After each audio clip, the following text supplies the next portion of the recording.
Hola, Hola, què tal? vostè és en Vicent Satorres? Sí, sóc jo. Soc la Lina, Hola, què tal? encantada. Li podria fer algunes preguntes? Sí. Primer m'agradaria saber si, perquè jo acabo d'arribar aquí i encara no estic gaire segura de com estan les coses aquí, si puc o no viure en valencià aquí. A veure, la situació nostra de la comunitat valenciana és una mica complexa. Per exemple, jo puc dir-te que jo sí que visc en valencià.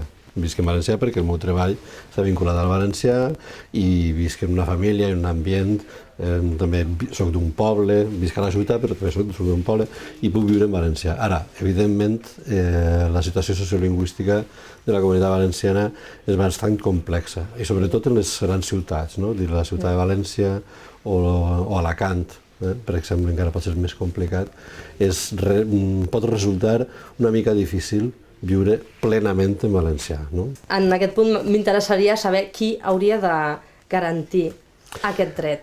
A veure, la llei d'ús que tenim de l'any 83, el que posa en marxa, sobretot, fixa que nosaltres li diem llei d'ús i ensenyament del valencià, però el que posa en marxa és l'ensenyament del valencià, sobretot. Dir que entra el valencià com a assignatura en les escoles, en totes les escoles, en tots els centres públics i privats, en tots els nivells educatius obligatoris.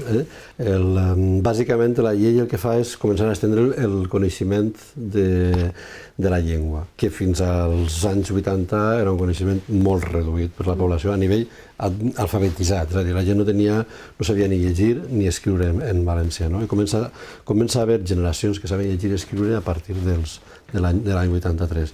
Després hi ha també una certa obligació per part de l'administració d'utilitzar el valencià perquè és la llengua de l'administració, la llengua oficial, és la llengua pròpia dels valencians, tal com reconeixen també la legislació vigent, però hi ha molts llocs on el valencià costa molt d'entrar, no? I què és el que es fa des de l'administració, des del govern de la Generalitat? El que es fa és intentar promocionar l'ús, de manera que a poc tant les empreses com en tots els llocs, associacions, en l'àmbit festiu, ara que estem també en les festes de les falles, que en tots els llocs el valencià segueix sent una llengua d'ús normal.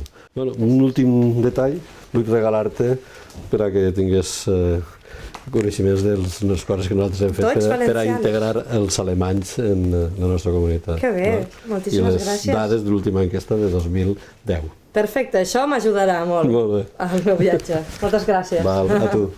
Que vagi molt bé i que tingui un bon dia. Gràcies. Adéu.